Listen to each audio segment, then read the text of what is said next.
On this episode of Breakout Boxing Spotlight, we talk to Zay Castro, and we talk about his future in small creator boxing, a potential for a featherweight championship, and his fight coming up against Slime, where he plans to turn that 0-3 into 1-3. Today, on Breakout Boxing Spotlight, we talk to Zay Castro.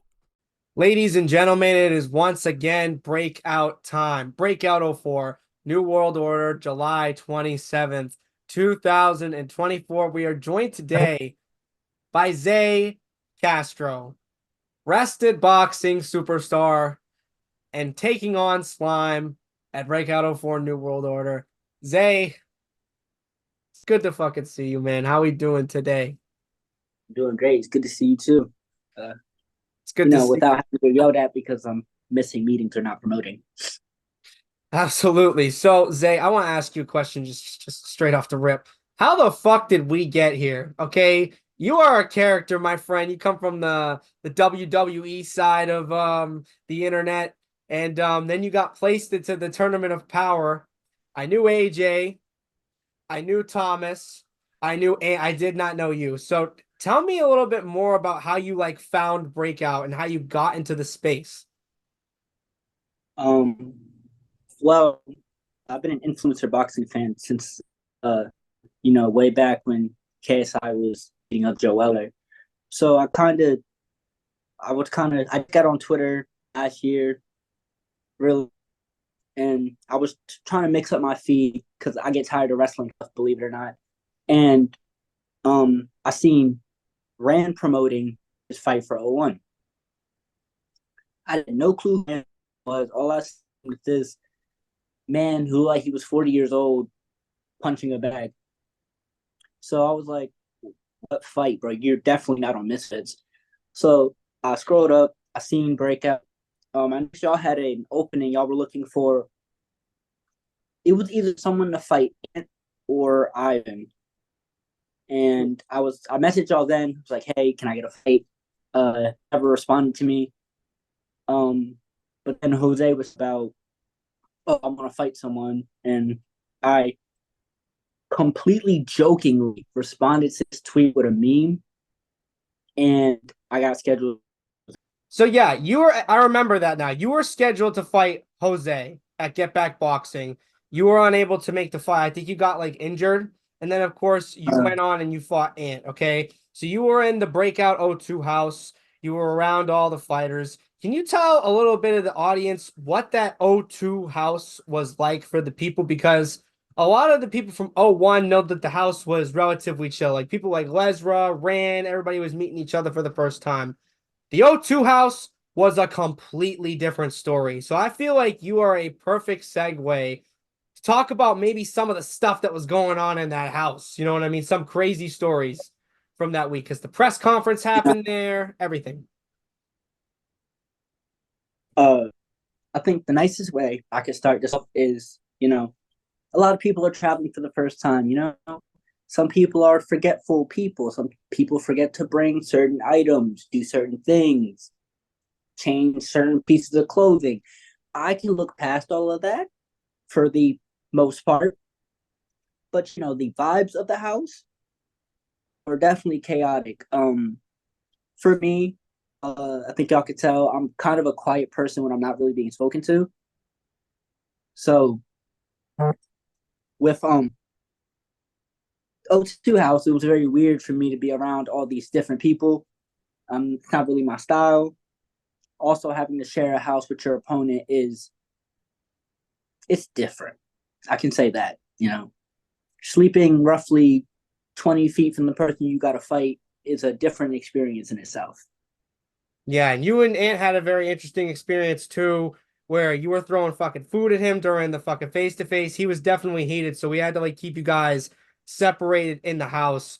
And I'll say something that's definitely that I could applaud you for is you definitely get your opponents to dislike you, but also like you in a way that you think they think you're funny, but they also don't think it's funny because they're getting dissed. You know what I mean? Same thing with Ant. Yeah, Same thing with Wonder. He was a little bit more chill. And then it's all fun and games until you're the one controlled. it's all fun and games until you're the one in control. Now, let me ask you this question, right? Slime seems to be on that level with you when it comes to going back and forth. He seems to be he seemed not really like seem on your level, I'd say, you know what I mean? I don't want to disrespect the star before time, but I will say he is more willing to go back and forth with you than any other opponent. So how has this buildup been in comparison to the Ant fight, to the Yair fight, to the Wonder fight? Um, Different. Well, he's not the greatest at promotion, but he's slightly better than Ant was doing at O2. He's doing better than what he did at all. Um, I wouldn't even say his promos on Yahir's level though, because Yahir was funny. Slime He's isn't a funny funny. kid. I think that's the big problem with Slime. He's not funny. He doesn't have a personality. Yeah, he's funny looking. He's a he's a funny sounding person, but his jokes don't land. And I think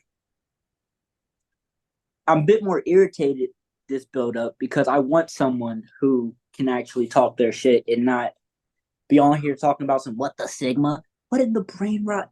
Look, I'm gonna save all that to when I'm talking to him, but he's a character. He's a character, and you're a character too, Zay, in your own way. But there's also something different about this fight than a lot of other fights in the community.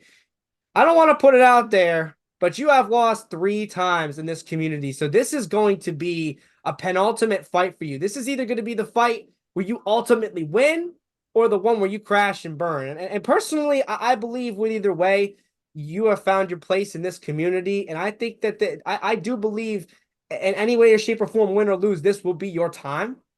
You know what I mean? But how are you feeling going into this fight, knowing that you've had 3 losses in the ring? But also, a lot of people seem to put a lot of pressure on you for that and are saying that Slime is going to win purely for the fact that you have lost 3 times. I understand it, and the best way I could put it is,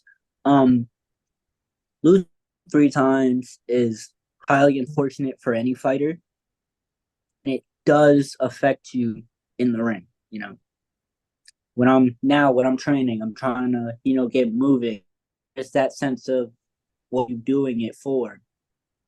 But that's a hurdle any fighter has to face, has to overcome. And I feel like I have the wherewithal and the mentality to overcome it. And when we get in that ring July 27th, he's going to see a different fighter.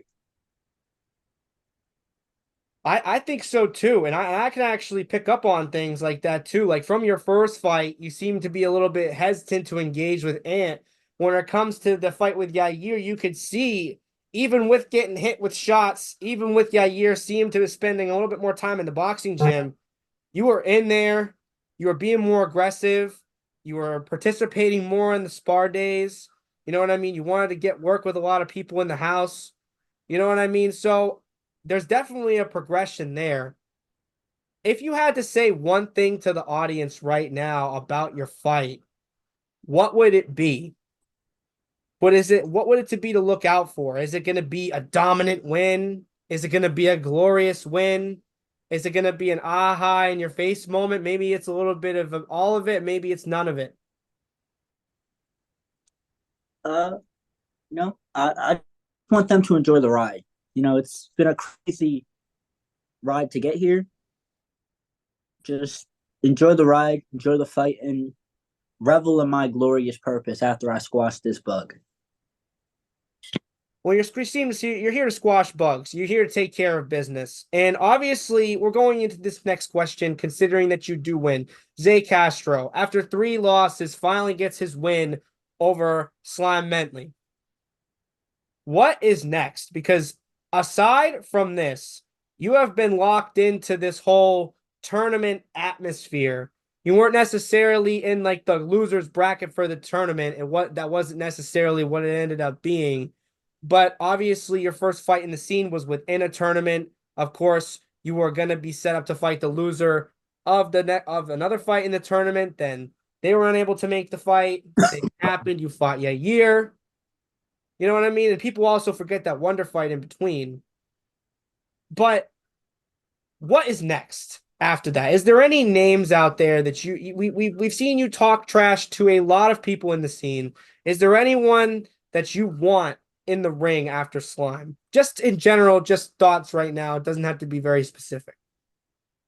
I want to build up the featherweight division Hmm. because there aren't a lot of lightweights, but I feel like there's a potential for there to be a few more featherweights. I kind of want to run through some more lighter guys so I can naturally feel comfortable at 130, 135 maybe.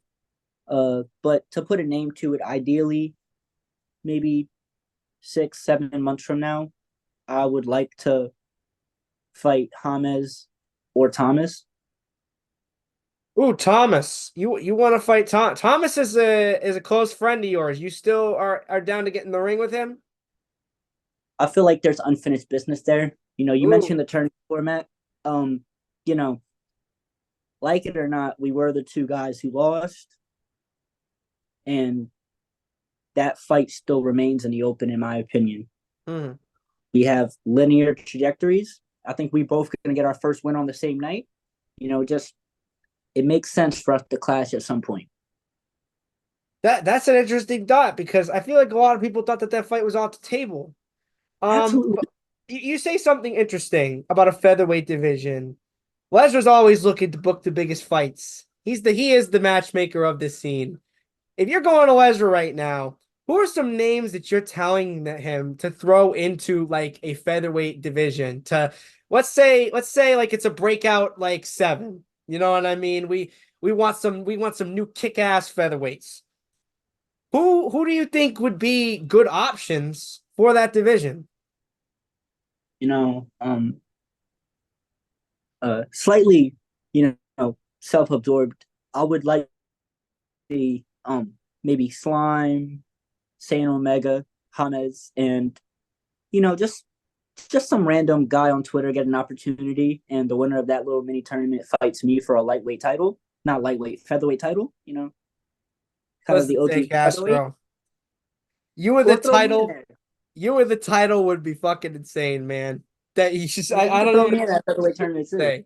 I don't even want to know the shit you'd say. But listen, my friend, you are in a little bit of a tough predicament, but it does seem like you're in very good spirits. Doesn't seem like you're letting all this trash talk and all these people are saying that you're going to lose only purely because of those 3 losses, not to heart. And I feel like that's important. It shows your development and your growth. You know what I mean? I just I wanna end off on this question before we get out of here. Okay. It's 2 years from now. Breakout boxing is somewhere in a completely different place than it is right now. Where do you expect Zay Castro to be at that point in time? Will you be featherweight champion? Will you be lightweight champion? Will you have rematched former opponents that you have lost to? Are you going on a revenge tour? Will you be the biggest star in breakout boxing? Maybe even surpassing some of the big players. What do you see for yourself in the future, my friend? 2 years down the line, 5 years down the line? Two, sorry, 10% warning.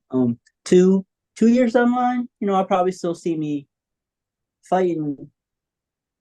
I would hope, ideally, by then, I put on the weight to go up to welterweight.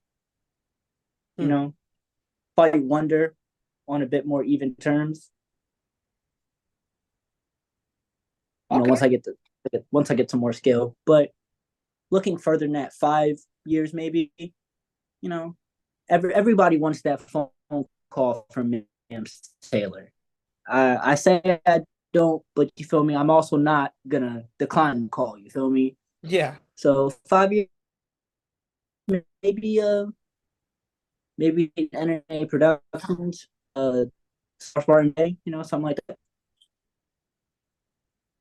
That's not a bad situation, my friend. But listen, Zay Castro's around. He's here to stay, and you can see him fight July 27th 2024. And if you can't join us, it's okay. July 28th is when our pre-recorded live stream is going live. It's a whole breakout weekend, press conferences, weigh-ins, vlogs, interviews. You're not going to want to miss it. Zay Castro versus Slime versus Zay Castro. July 27th, 2024. We will see you at the fights. Have a nice day.